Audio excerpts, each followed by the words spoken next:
এবার শোনা যাচ্ছে আশা করি। এবার শোনা যাচ্ছে। হ্যাঁ হ্যাঁ হ্যাঁ, ঠিক আছে ঠিক আছে, বেশ। তো দেখো, তাহলে তোমরা যেটা বলছিলেন যে তোমরা যে স্কুলে রয়েছো, এই দেখো প্রত্যেকে এক জামা পরে এসছো, প্রত্যেকের নিয়ম মেনে ক্লাসে বসেছো। কেউ এখান থেকে উঠে দৌড়ে দৌড়ে অন্য বন্ধুর বেঞ্চে চলে যাচ্ছ না, সেখান থেকে উঠে বেঞ্চের উপরে লাফালাফি করছো না। কারণ প্রত্যেকটার একটা নিয়ম রয়েছে। যে কোনো সংগঠনের একটা নিয়ম বা শৃঙ্খলা থাকে, সেইটা ছাড়া কোনো সংগঠন ফাংশন করতে পারে না। তেমনি আমরা জানি মানব সমাজের সব থেকে বড় সংগঠন বা অর্গানাইজেশন হচ্ছে রাষ্ট্র বা স্টেট। এখন এই রাষ্ট্রেরও কিছু নিয়ম শৃঙ্খলা থাকবে, রাষ্ট্রেরও কিছু আইন থাকবে, যে আইনগুলো মেনে আমরা ফাংশন করব। যেমন আমি যদি ভারতবর্ষের ক্ষেত্রে দেখি, তুমি যদি ভারতবর্ষে কোনো মানুষকে তার জাতের ভিত্তিতে তুমি তাকে যদি তার সাথে কোনো বৈষম্য করো, সেটা আইনত অপরাধ। বাবা সাহেব আম্বেদকর বলেছেন, ভারতবর্ষে 1000 বছর ধরে দলিতরা, তারা উচ্চবর্ণের হাতে প্রবলভাবে শোষিত হয়েছেন। আজকের এই পরিবর্তিত পরিস্থিতিতে উচ্চবর্ণ কর্তৃক দলিতরা, তারা কোনো রকম ভাবে তাদের সাথে যেন কোনো রকম শোষণমূলক আচরণ না করা হয়, সেই দিকে আমাদের সংবিধান লক্ষ্য রেখেছে। যেমন ধরো, তোমরা তোমরা বাবা সাহেব আম্বেদকরের জীবনী দেখেছো। আম্বেদকর, তিনি যখন স্কুলে পড়তেন, সেই সময় তাকে স্কুলের অন্যান্য ছাত্ররা যে ঘটিতে করে জল খেত, সেই ঘটিতে তাকে জল খেতে দেয়া হতো না।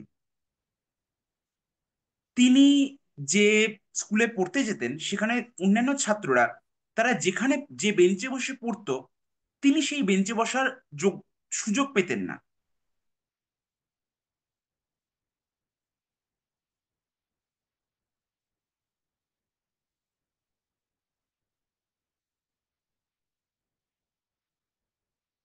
কলম্বিয়া বিশ্ববিদ্যালয়ের করিডোরের একটা একটা বড় দেয়াল জুড়ে আম্বেদকরের ছবি রাখা রয়েছে, এবং কলম্বিয়া বিশ্ববিদ্যালয় বলছে আম্বেদকর তাদের শ্রেষ্ঠতম ছাত্রদের একজন। সেখান থেকে আম্বেদকর অত দূরে যেতে পেরেছেন সেটা একটা সম্পূর্ণ অন্য কথা। কিন্তু বাবা সাহেব আম্বেদকর, তিনি তার ছাত্রাবস্থায় যে বৈষম্যগুলো ফেস করেছেন, আজকের ভারতবর্ষের সংবিধান বলছে কোনো শিশুকে তুমি যদি তার জাতের ভিত্তিতে বা তার লিঙ্গের ভিত্তিতে বা তার বর্ণের ভিত্তিতে বা তার ধর্মের ভিত্তিতে এরকম ডিসক্রিমিনেট করো, সেটা কিন্তু অপরাধ, করা যাবে না। অর্থাৎ ভারতবর্ষের রাষ্ট্র যখন পরিচালিত হবে, সেই রাষ্ট্র কিছু নিয়ম নীতি মেনে চলবে। এই নিয়ম নীতিগুলো, তার দুটো কাজ। এক, এই নিয়ম নীতিগুলো ভারতীয় রাষ্ট্রকে তার আগামী পথ চলায় একটা অভিমুখ দেবে। ব্যাখ্যা করছি। এবং দ্বিতীয়ত, ভারত রাষ্ট্রটা কেমন, সেইটা আমাদের জানার। মানে মানে তোমরা যদি ভারতবর্ষের প্রস্তাবনা পড়ো সংবিধানে, দেখবে সেই প্রস্তাবনায় বলছে ভারতবর্ষটি স্বাধীন সার্বভৌম গণতান্ত্রিক রাষ্ট্র। আরো কিছু কথা রয়েছে। অর্থাৎ ভারত রাষ্ট্রটা কেমন, তোমাকে যদি কোনো বিদেশি এসে জিজ্ঞেস করেন যে বাবা বলো তো ভারত রাষ্ট্র কেমন, তুমি বলবে hour constitution Sage our state is a sovereign socially secular Democratic Republic. অর্থাৎ সংবিধান আমাদের দেশটা কেমন, সেইটা আমাদের পরিষ্কার বলে দিচ্ছে। এবং সেকেন্ডলি, আমাদের দেশ কিভাবে চলবে। দেখবে তোমরা যদি প্রস্তাবনা, আমি এর পরের দিনের ক্লাসেই বলবো, প্রস্তাবনা তোমরা যদি দেখো, সেই প্রস্তাবনায় বলা হচ্ছে ভারত তার আগামী পথ চলায় জনগণদের ন্যায়, স্বাধীনতা, সাম্য, সংহতি ও সৌভ্রাতৃত্ব, এগুলোকে নিশ্চিত করবে। অর্থাৎ এইটা হচ্ছে ভারত রাষ্ট্রের অভিমুখ। বোঝা গেল আশা করি। কোনো প্রশ্ন, যদি কোনো প্রশ্ন থাকে তাহলে বলতে পারো।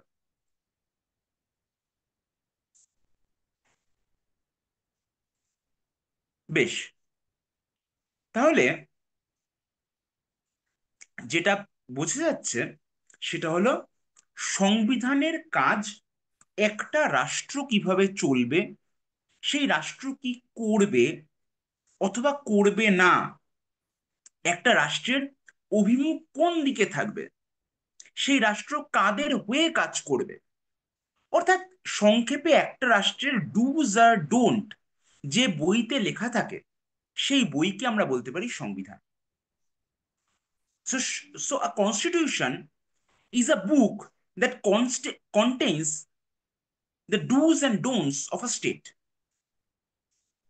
তুমি পৃথিবীর যে কোনো সংবিধান তুলে নাও, তুমি মার্কিন যুক্তরাষ্ট্রের সংবিধান তুলে নাও, তুমি নিউজিল্যান্ডের সংবিধান তুলে নাও, তুমি ঘরের পাশে পড়শি বাংলাদেশের সংবিধান তুলে নাও, তুমি পৃথিবীর যে কোনো সংবিধানকে নিয়ে আসো, সব সংবিধানের কিন্তু এক কথা, তারা ওই রাষ্ট্রটা তার কাজ কি হবে, সে কিভাবে কাজ করবে, কোন বিষয়ে খেয়াল রাখবে, কোন বিষয়ে খেয়াল রাখবে না, সেই নিয়ে আলোচনা করছে।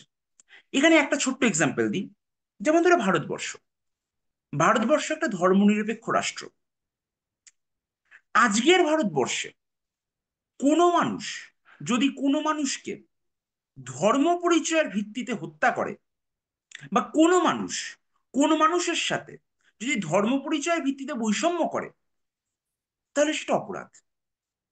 তাহলে ভারতবর্ষের সংবিধানের ডুজ অ্যান্ড ডোন্টস এ লেখা রয়েছে যে রাষ্ট্র সে ধর্মনিরপেক্ষতার প্রচার করবে, এবং ধর্মের ভিত্তিতে কোনো মানুষ কোনো মানুষকে বৈষম্য করতে পারবে না। কিন্তু যে দেশগুলোর ধর্মভিত্তিক, সেই দেশে কিন্তু অনেক ক্ষেত্রেই ধর্মের বিষয়ে বৈষম্য করা হয়। তার মানে বোঝা যাচ্ছে, দেখো,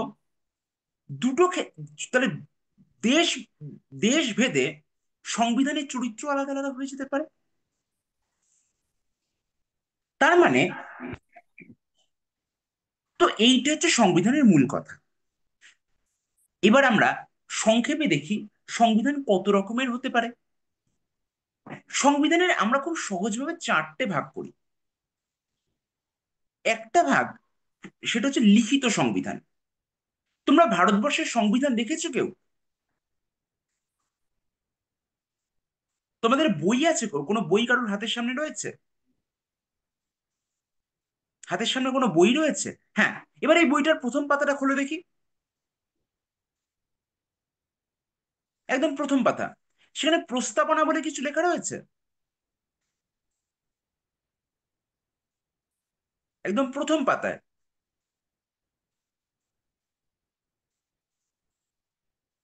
হ্যাঁ, আছে। হ্যাঁ। তাহলে এই যে প্রস্তাবনাটা, এইটা কিন্তু তোমরা মাথায় রাখবে, ভারতবর্ষের যে মূল সংবিধান রয়েছে, সেই সংবিধানে শুরুই হচ্ছে এই প্রস্তাবনাটা দিয়ে। কেউ একজন এটা পড়ো, যাতে আমিও শুনতে পাই, তোমার এবং তোমার বাকি ছাত্ররাও শুনতে পায়।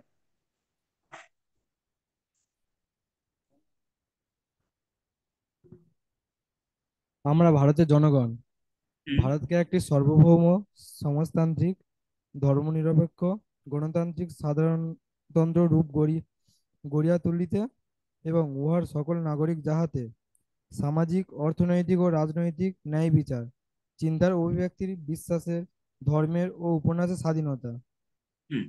পদ পদমর্যাদা ও সুযোগ সুবিধা লাভ নিশ্চিতকরণ হুম। এবং তাহাদের সকলের মধ্যে ব্যক্তি মর্যাদা ও জাতীয় ঐক্য ও সংহিতার আশ্বাসক ভ্রাতৃভাব বর্ধিত হয়।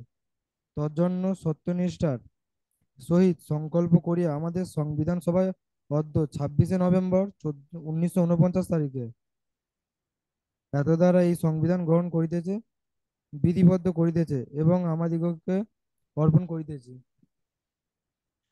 এত কঠিন ভাষা যে সেই ভাষায় কি আদতে বলা হচ্ছে সেটা বুঝতেই আমাদের দিন কাবার হয়ে যায় অনেক সময়।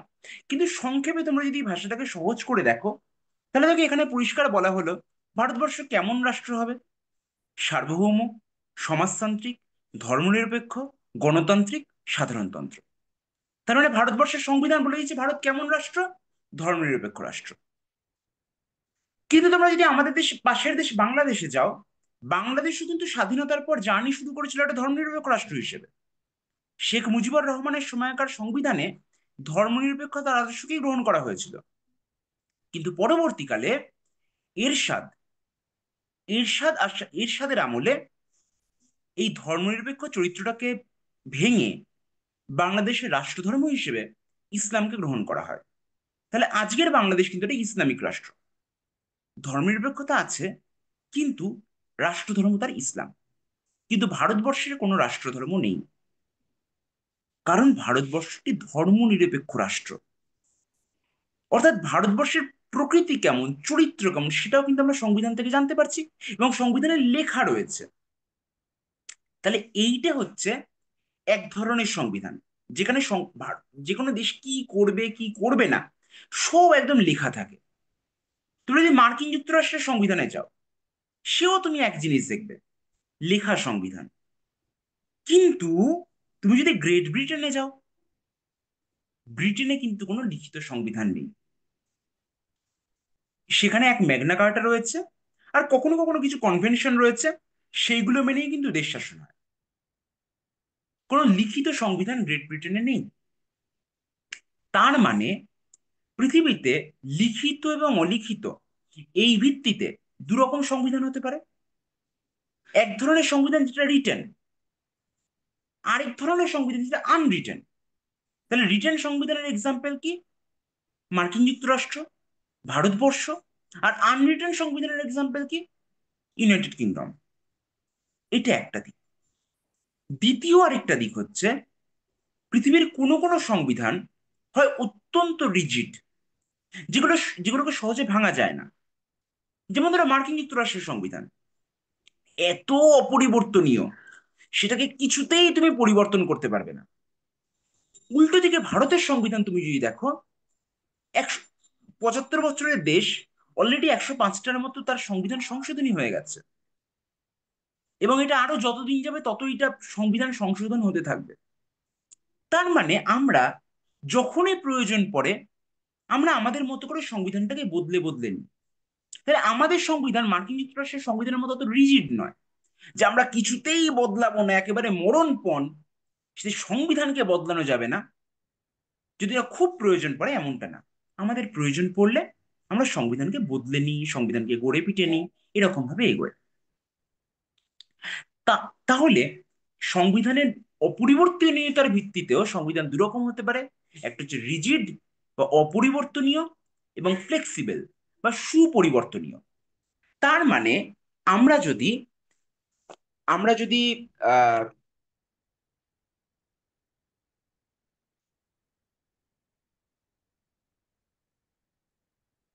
এক সেকেন্ড,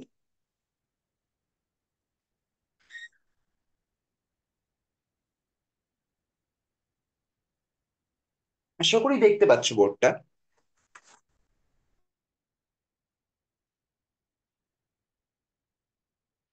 তাহলে আমরা যদি বলি সংবিধান,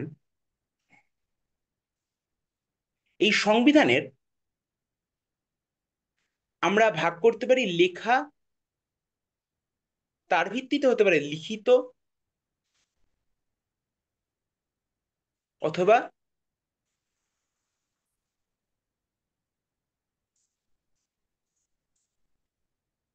অলিখিত।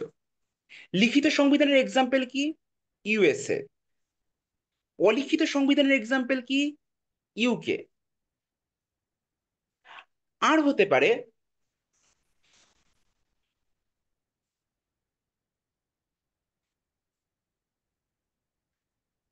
পরিবর্তনীয়তা। এখানে হতে পারে রিজিড বা অপরিবর্তনীয়, আরেকটা হচ্ছে ফ্লেক্সিবল বা সুপরিবর্তনীয়। এই রিজিড সংবিধানের এক্সাম্পল কি হতে পারে? ইউএসএ। আর ফ্লেক্সিবল সংবিধানের এক্সাম্পল কি হতে পারে? ইন্ডিয়া। আমার লেখাটা দেখতে পাচ্ছ তো? আচ্ছা, দেখা যাচ্ছে। বেশ। তাহলে এইটাকে বলতে পারি আমরা সংবিধানের ভাগ। তাহলে তুমি পৃথিবীর যে সংবিধানকেই দেখো না কেন, তুমি কিন্তু সেই সংবিধানটাকে ভালো করে পড়লেই তুমি দেখতে পাবে সংবিধান ইদার লিখিত অথবা অলিখিত, ইদার রিজিড অর ফ্লেক্সিবল। আশা করি বোঝা গেল। তো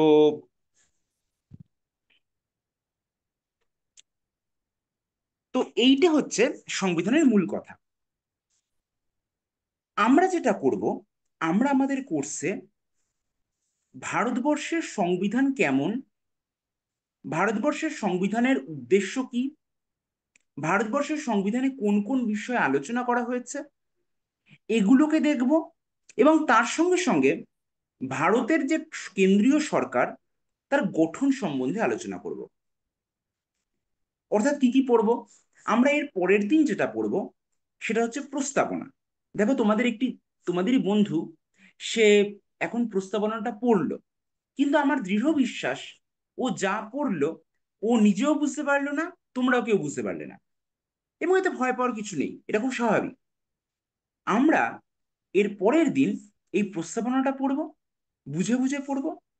তারপরের দিন আমরা মৌলিক অধিকার পড়ব, তারপরের দিন মৌলিক কর্তব্য পড়ব, নাগরিকতা পড়ব, এবং তারপর আমরা পড়ব ভারত সরকার, তার বিভিন্ন বিভাগ সমূহ, প্রধানমন্ত্রীর ক্ষমতা, রাষ্ট্রপতির ক্ষমতা, আইনসভা কাকে বলে, বিচার বিভাগ কাকে বলে, বিচার বিভাগের কি কাজ, এবং আমাদের এই যুক্তরাষ্ট্রীয় কাঠামো, যেখানে কেন্দ্র সরকার আর রাজ্য সরকার তারা মিলে কিভাবে আমাদের দেশকে পরিচালনা করে আসছে।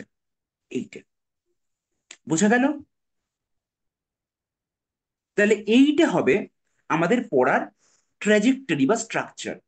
আমরা এই কাঠামোটাকে ফলো করে পড়বো। তোমাদের যদি কোনো প্রশ্ন থাকে, কোনো জিজ্ঞাসা থাকে, তাহলে তোমরা বলো।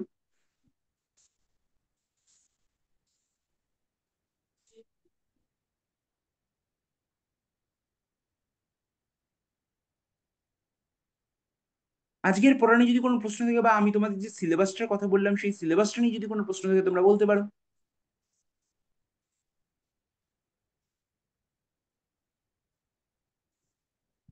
আচ্ছা, কোনো অসুবিধা নেই বল।